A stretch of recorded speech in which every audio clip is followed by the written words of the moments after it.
Julian Reed woke before dawn, as always, when the city still held its breath.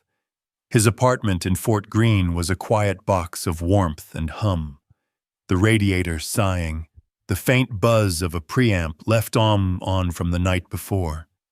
He liked this hour before the subway began its growl beneath the streets, before his phone lit up with reminders of deadlines or disappointments.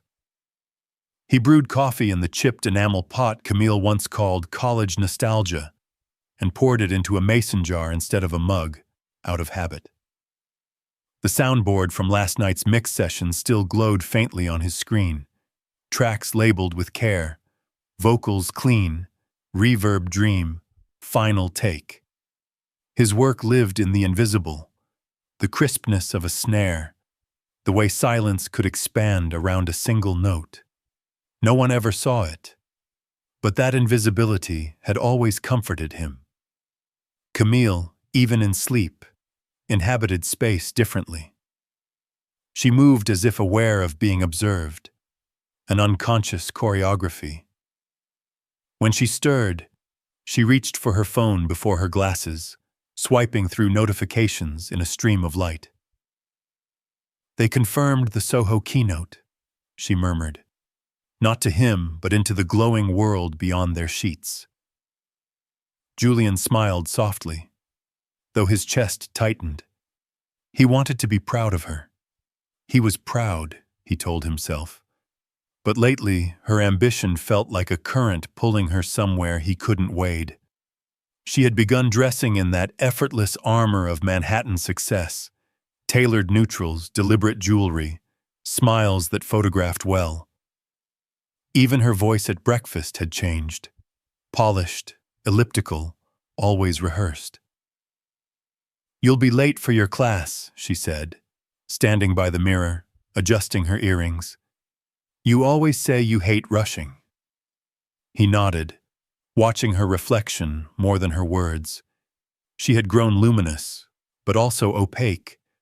The Camille who once sprawled barefoot on his studio floor, humming off key as he tuned guitars, had become someone sleek, curated. When she left, the scent of her perfume, bergamot and something more expensive, lingered, mixing with coffee and soldering smoke. Julian set down his cup and stared at the empty space she'd left. At the studio later, his assistant Milo played him a clip from an influencer podcast. Camille's voice threaded through it, measured, articulate. "Sometimes," she was saying, "growth means accepting when you've surpassed a dynamic. People evolve. You can love someone and still realize they're not aligned with your future." The words sliced neatly, bloodless as branding copy. Julian didn't flinch outwardly, but Milo noticed. "That her?" He shrugged. "Sounds like her." That night, Julian walked home through the cold. A couple argued softly outside a bodega, laughter laced through their exhaustion. He thought of the first year of their marriage, how they'd eaten cheap Thai takeout on the floor, dreamed of travel, argued about music versus marketing, and then made up to jazz records. Back then, lack was romantic. Now it was diagnosis. His friends meant well when they offered condolences masked as advice. "You're too good for her scene," one said over beers. Another, "She's chasing the wrong kind of success." But under their comfort lay the same quiet verdict. You failed to keep her interested. Julian didn't correct them. He only nodded, let their words wash over him. He understood that in this city, gentleness was mistaken for inertia, patience for poverty. Even love, once stripped of spectacle, looked like absence. Late that night, he sat by his mixing console, lights dimmed to amber, listening to a track he'd recorded weeks earlier. Just a piano and a woman's voice, raw and trembling. The lyric caught on one line. "I stayed until silence became proof." He closed his eyes. Maybe that was what he'd been doing all along, performing the role of the man who lacked, because it was safer than performing resentment. Somewhere above, the train roared past, shaking the glass in its frame. He let it. The first crack was small enough to mistake for sunlight. A train delay, a gala missed, a text that arrived too late to matter. Julian didn't suspect anything at first. He simply noted the new rhythm, Camille's messages turning sparse, her schedule suddenly fluid. When they used to share a Google Calendar, her updates would overlap with his, gentle reminders of dinners and deadlines. Now entire blocks were marked meeting or strategy session, opaque as frosted glass. That Friday, he waited at a restaurant in Williamsburg she'd chosen weeks ago. The table for two gleamed under dim Edison bulbs, a bottle of natural wine sweating between glasses. He watched couples lean into each other's laughter while he checked his phone again and again. At 9:42, Camille texted, "Still stuck at the gala, Julian. The train's a mess. Don't wait up." He typed back, "Okay," then deleted it, replacing it with, "Be safe." The words looked foolish, like a parent talking to a child. When he got home, the apartment smelled faintly of her perfume and champagne, a contradiction that made his stomach twist. The next morning, while brewing coffee, he noticed her blazer draped over the chair. The collar shimmered with a faint powder of gold. Makeup, not her shade. He touched it only long enough to fold it neatly, then placed it on the couch, as though returning evidence to a museum display. He didn't confront her. He had no appetite for scenes, no interest in the melodrama that television made of betrayal. Instead, he absorbed it like background noise, a frequency only he could hear.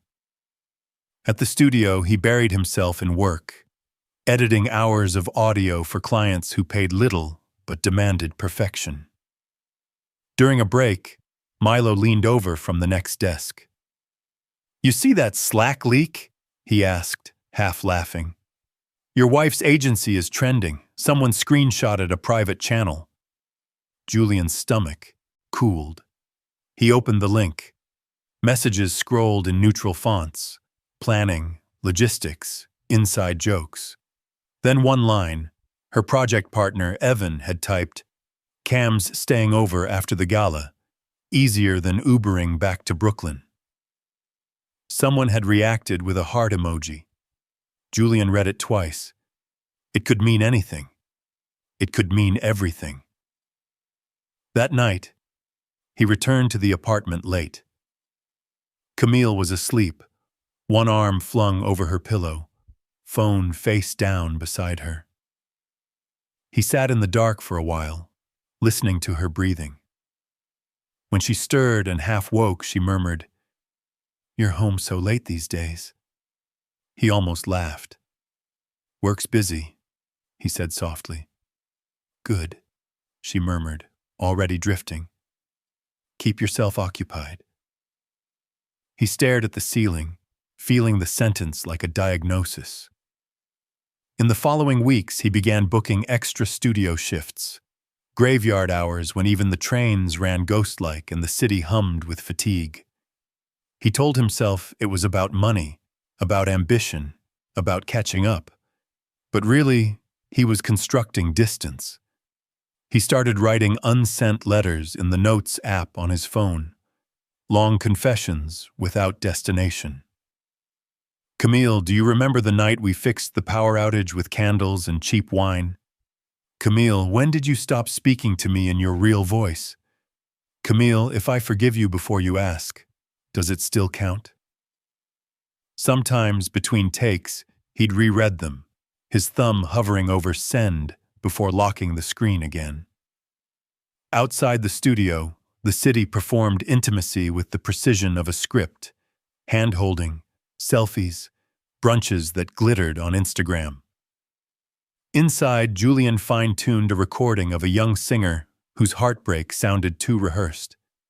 He adjusted the equalizer until her voice cracked naturally, like glass under slow pressure. When the track was done, he played it back in silence. The waveform on the screen looked like a heartbeat flattened by time. He stared at it for a long while, realizing that the cracks had been there for months, thin as spider veins in glass, waiting for the right vibration to split the whole pane. He saved the file, named it for archive, and shut down the lights. The room dimmed to black, leaving only the faint reflection of his face in the screen, steady, expressionless, already practicing the art of not showing pain.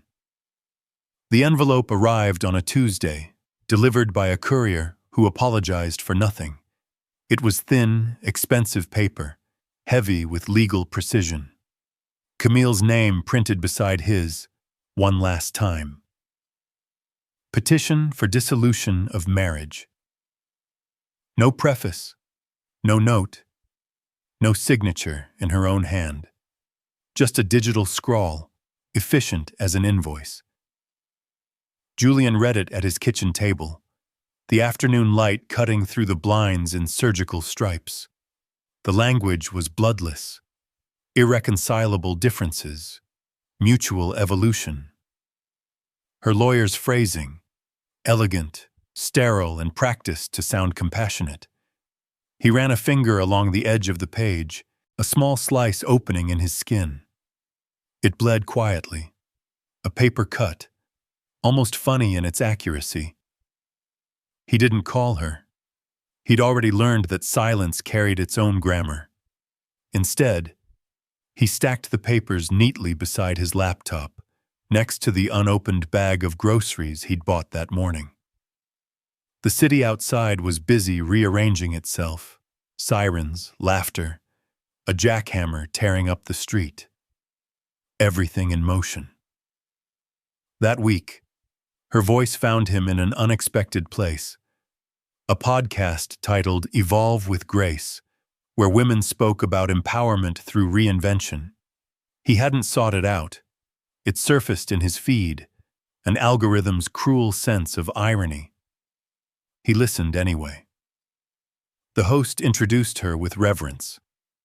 Camille Hart, marketing director, creative strategist, and advocate for emotional sustainability. Then Camille's voice, warm and practiced, filled the room. Sometimes growth requires us to release relationships that no longer align with our values, she said. It's not about blame. It's about honoring evolution.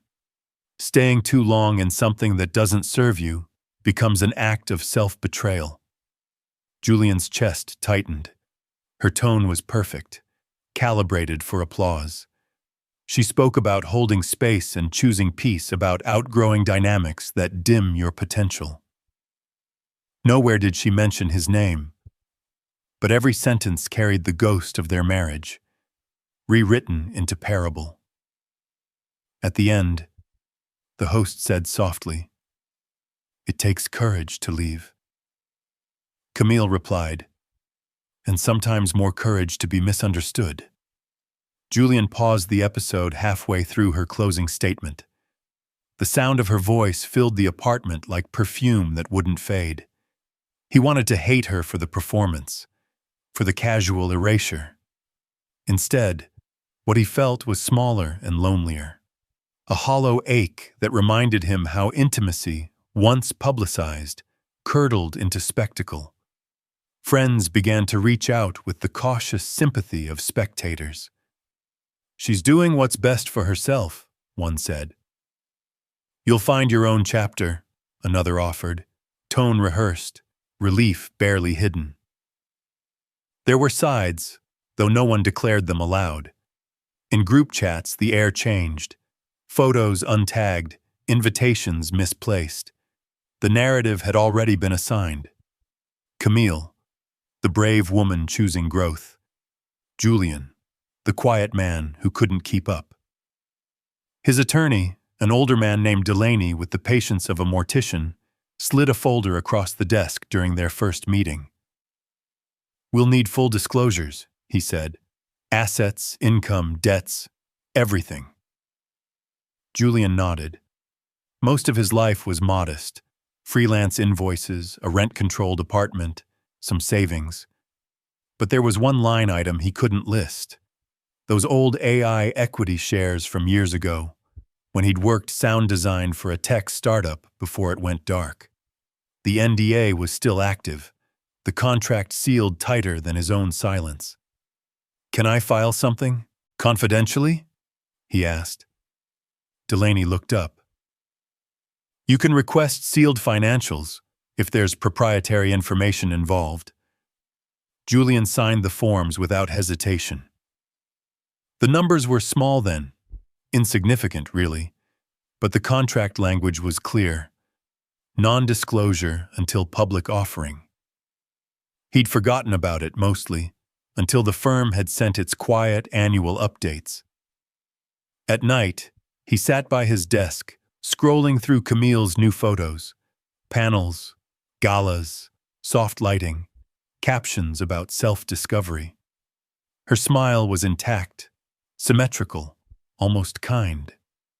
But her eyes looked rehearsed, like a model performing relief. He wondered if she ever replayed the sound of their old apartment, the kettle boiling, the music leaking under the door, his laughter when she danced offbeat in the kitchen. He drafted a reply to her lawyer. I will comply with all necessary filings. I wish Ms. Hart well. Then deleted Ms. and replaced it with Camille, then deleted that too. When he sent the email, his pulse steadied. The act of typing had felt more final than signing anything. Later that night, he went back to his console. The city murmured through his open window, traffic blending with the hum of equipment. He loaded a blank session and titled it Static Between Us. The first sound he recorded was silence, just the ambient air of his room, the faint hum of power, the world carrying on. He listened to it on loop, a private requiem for something that had died long before the papers arrived. The conference room smelled faintly of lemon polish and stress.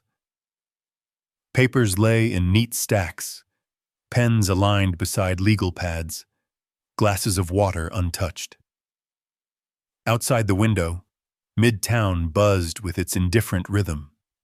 Taxis flashing like restless neurons, people streaming past without looking up.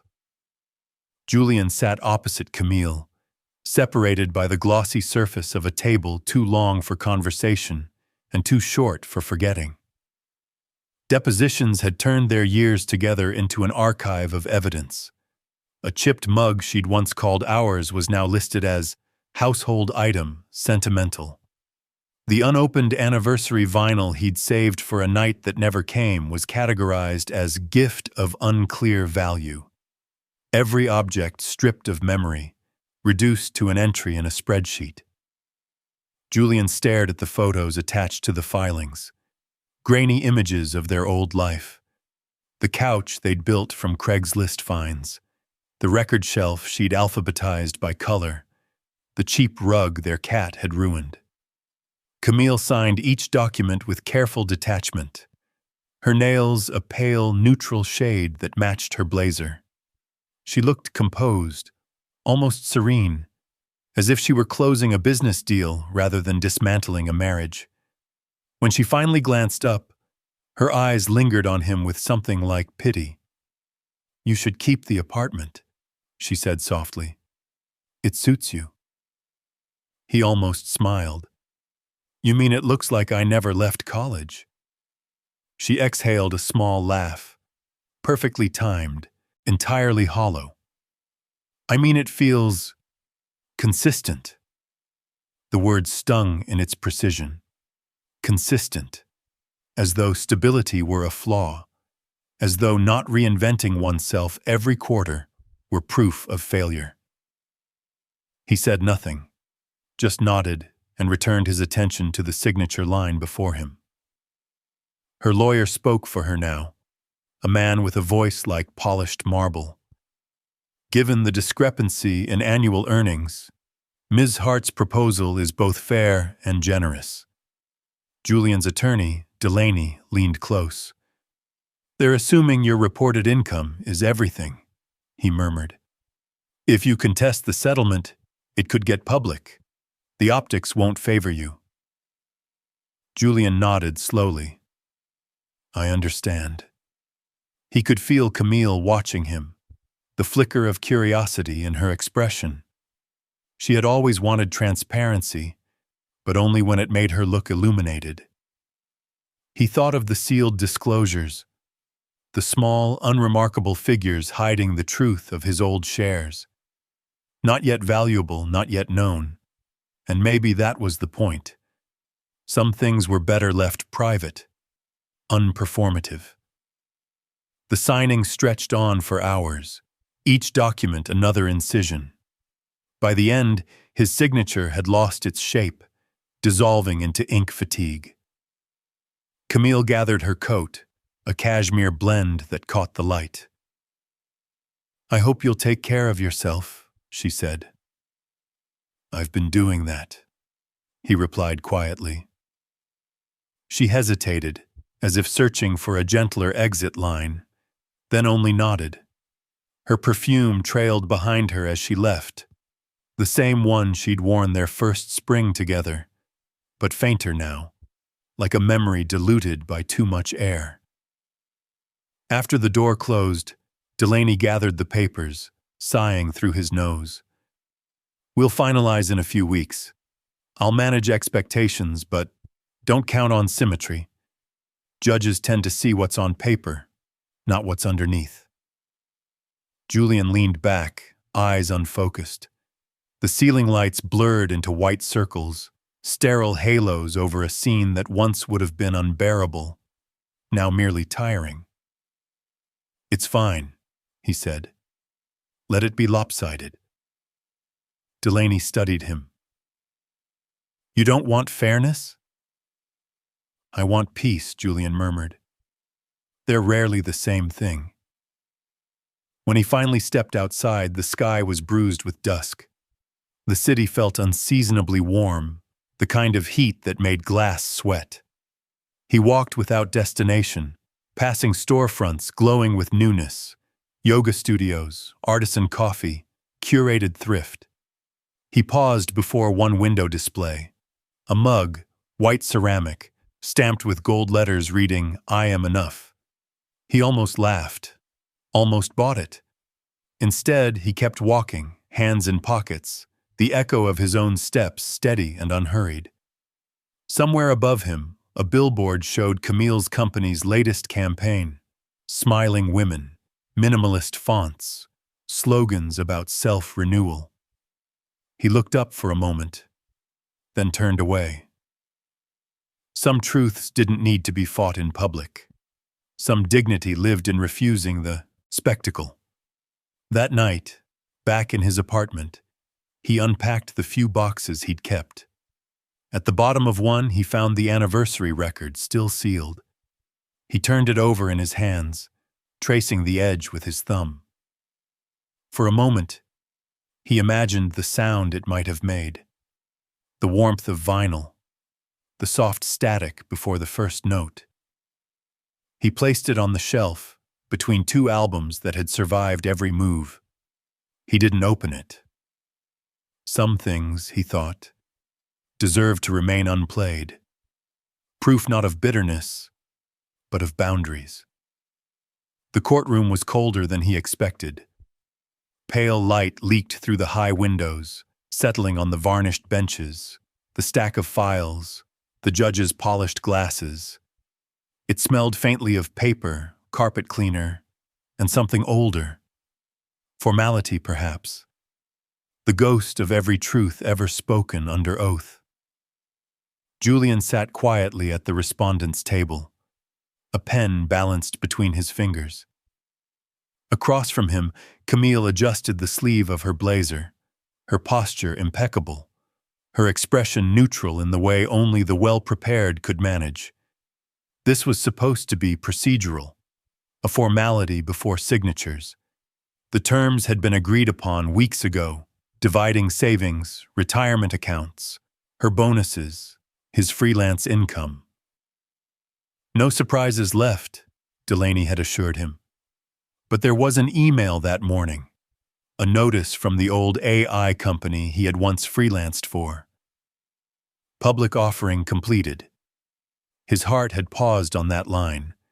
The equity shares he'd nearly forgotten, those sealed away by NDAs, worth little for years, had suddenly become something enormous. He hadn't told anyone. There wasn't time, and part of him didn't want to. Money had always been a weapon in the world Camille inhabited, polished into proof of worth. He didn't want that language contaminating what little was left of their humanity. But court procedure didn't care for silence. The judge, a measured woman in her 50s with silver hair pulled tight, flipped through the documents. "Mr. Reed," she said, voice crisp, "there's been an update to your financial disclosures." Delaney leaned toward him, whispering, "They must have filed the automatic revaluation. Standard compliance." Camille's brow furrowed, just slightly. The judge continued, "According to the revised valuation filed by your counsel, your equity holdings in Symmetrica AI now total—" She paused to adjust her glasses, double-checking the number, $28,473,000. The words seemed to hang in the air, heavy and implausible. A paper rustled somewhere in the back, the sound magnified by disbelief. Camille blinked once, then twice, her lips parting without sound. Julian felt his pulse steady, oddly calm. He hadn't moved. He just watched the information land, as if it belonged to someone else.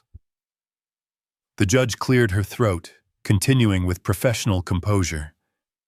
"This adjustment changes the equitable distribution. We'll pause briefly while counsel reviews the updated figures." Delaney murmured, "Do you want to contest redistribution? This shifts everything in your favor." Julian shook his head slowly. "No.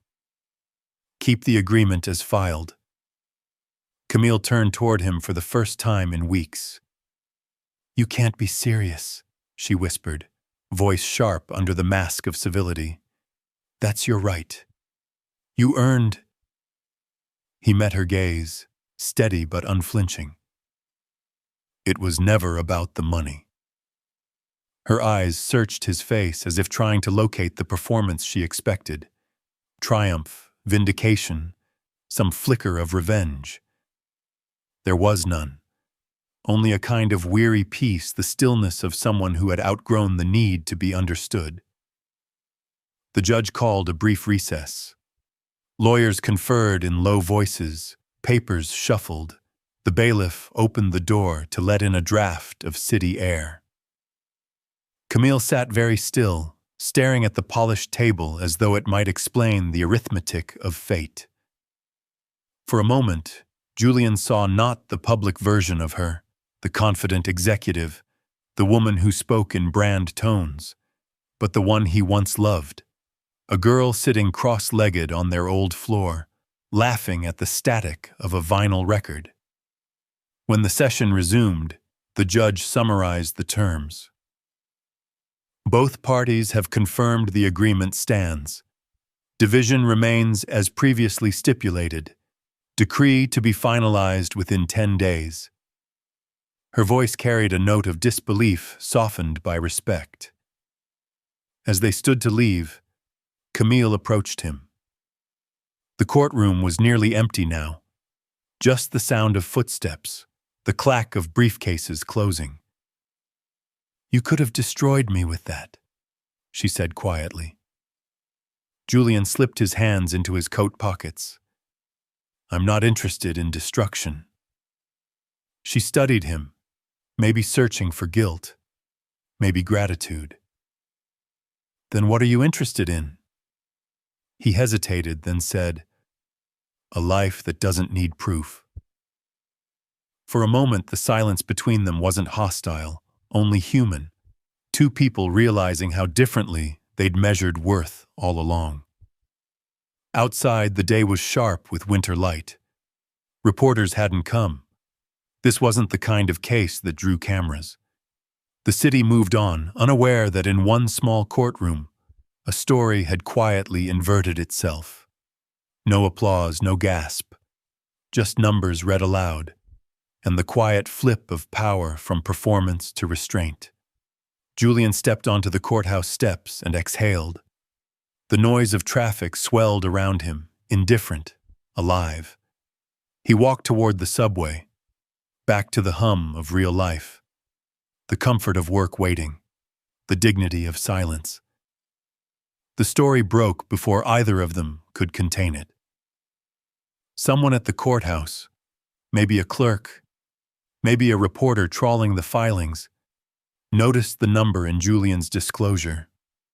By morning, his name appeared in headlines phrased like confessionals. The quiet husband who became a millionaire overnight.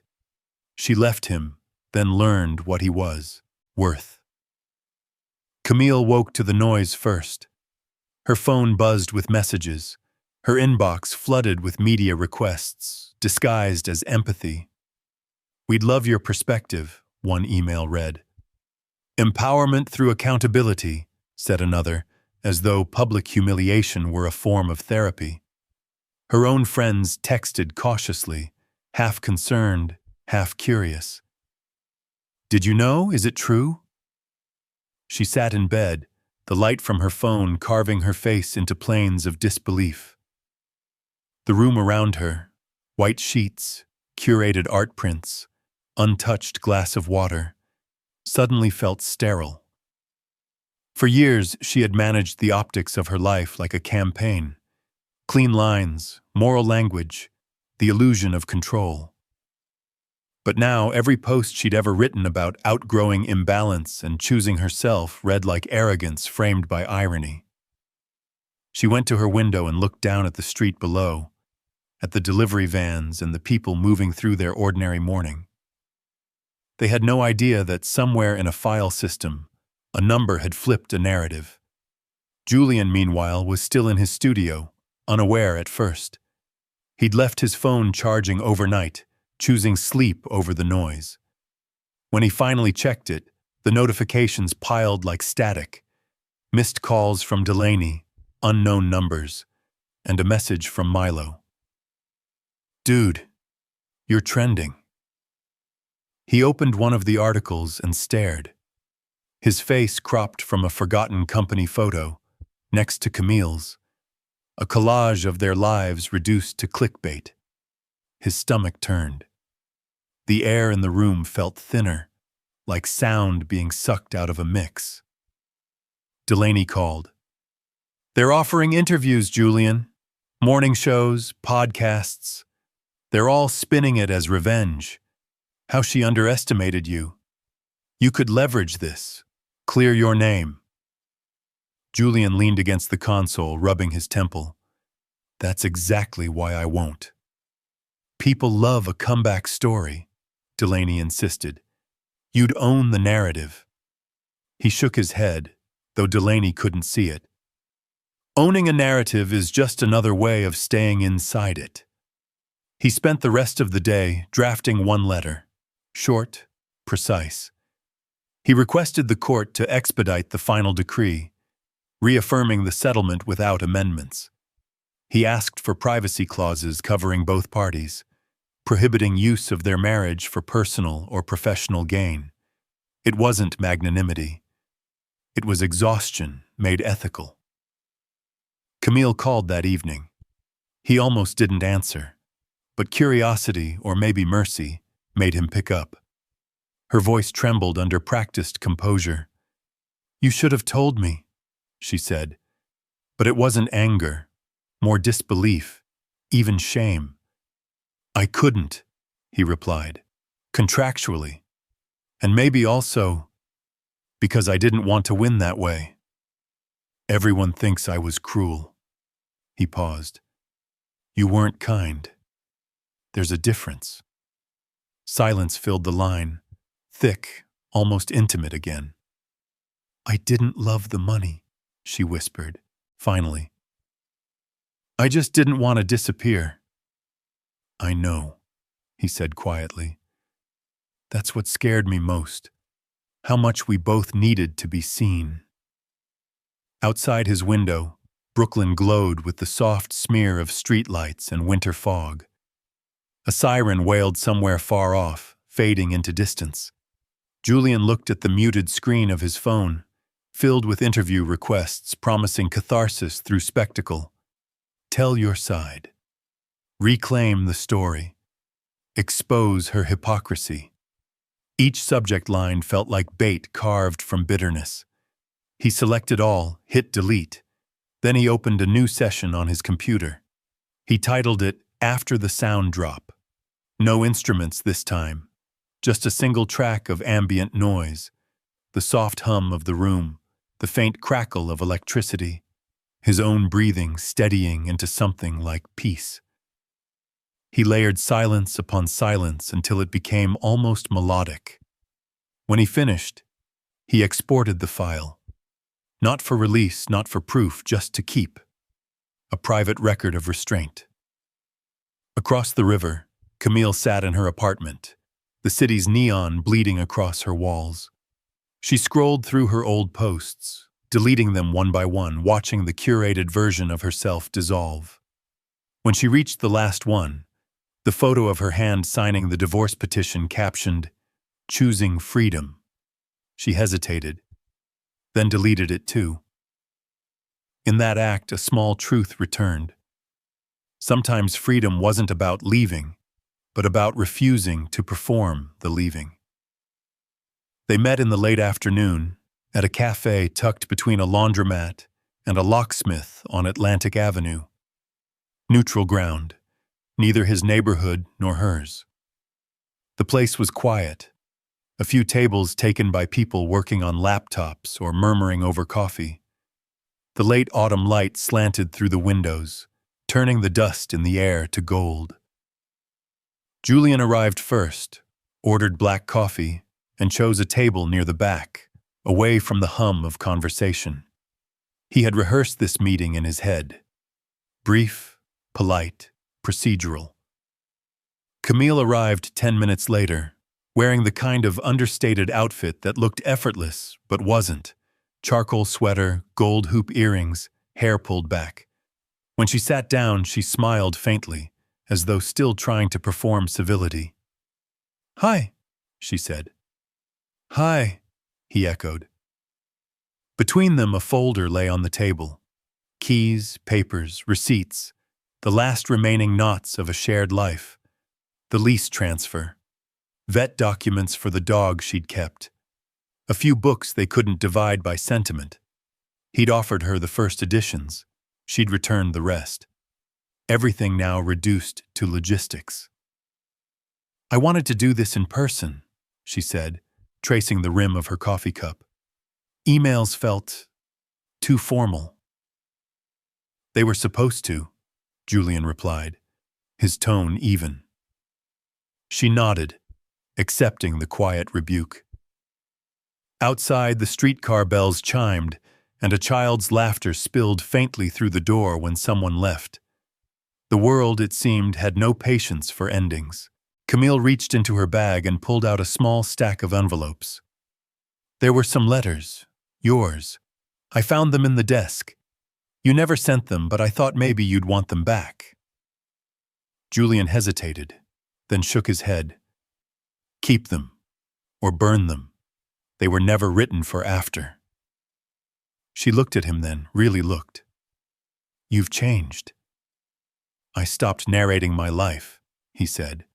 "That's all." A silence stretched between them, soft, unarmed. She broke it first. "The press keeps asking for comment. They want my side. I've been ignoring them, but it won't last. If you ever talk, please don't turn it into a spectacle. They already think they know the story." He met her eyes, calm but resolute. I'm not giving anyone a story. That's the point. I know, she said quietly. It's just, her voice faltered. People are cruel in how they fill silence. I'm asking you not to feed them, that's all.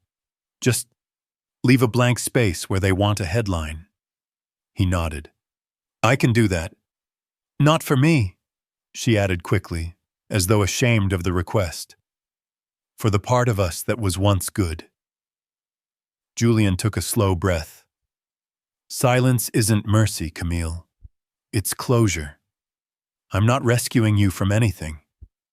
I didn't ask you to, she said, almost smiling. But thank you for saying it that way. They went over the remaining details, the security deposit, the books, the last utilities. She slid him the key fob to the old apartment, a small gray thing that once opened more than just a door. He turned it over in his palm, then set it on the table. Keep it, she said. You paid most of the rent. I'm done holding keys to places I don't live in, he said. That made her look down, eyes shining in a way that wasn't theatrical. You always had a way of saying things too gently for how much they hurt. He almost smiled. And you always mistook gentleness for weakness. Camille's hand twitched, as if to reach for him, but stopped halfway. She withdrew it slowly, wrapping both hands around her cup instead. I did, she admitted. And I think that's what I'll regret most. They sat in the hush of that admission, the city breathing faintly beyond the glass. When the check came, Julian paid without discussion. Outside, they lingered on the sidewalk, the sky deepening into bruised blue, streetlights flickering awake.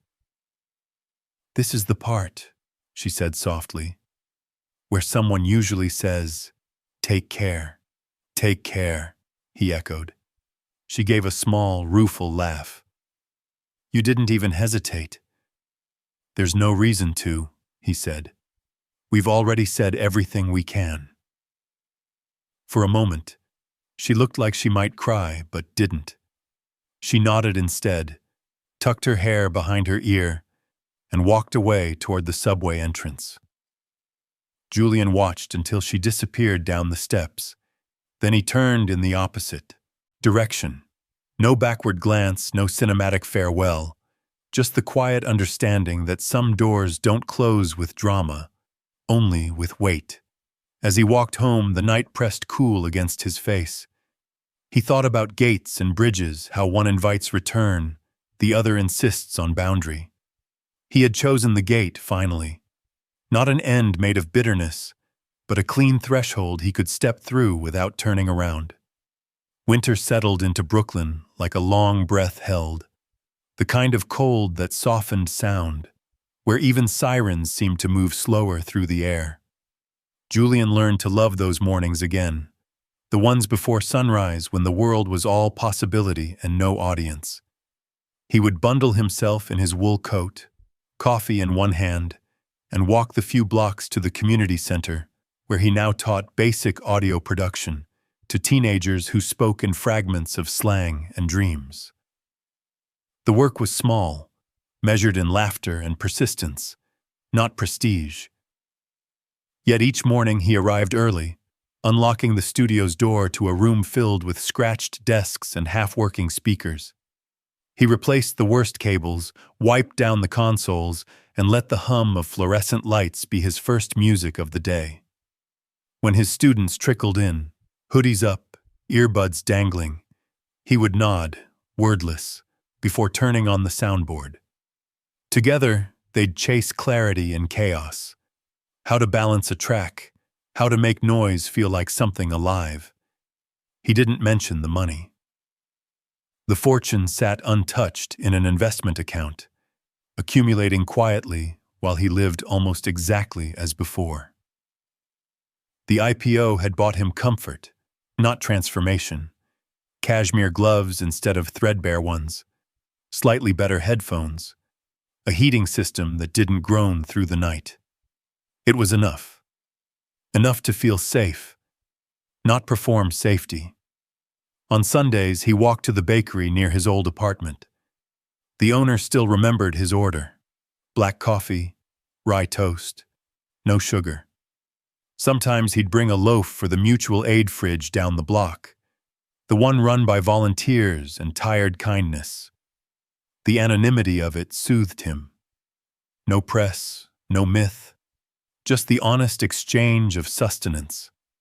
At night, he still worked on mixes, soft, slow compositions that played like breathing. He recorded trains passing in the distance, children shouting in the park, the creak of his own floorboards. Fragments of ordinary life stitched into something both fragile and whole. The tracks had no title, no audience. He stored them in a folder labeled Living Proof. Camille, meanwhile, had vanished from the panels and the polished podcasts. Her social feeds, once a stream of curated resilience, turned quiet. The last photo she posted was a street corner after rain, captioned simply, "Trying again, quietly." She had resigned from the firm and started consulting for small nonprofits. No PR rollout, no glossy announcement. There were whispers, of course.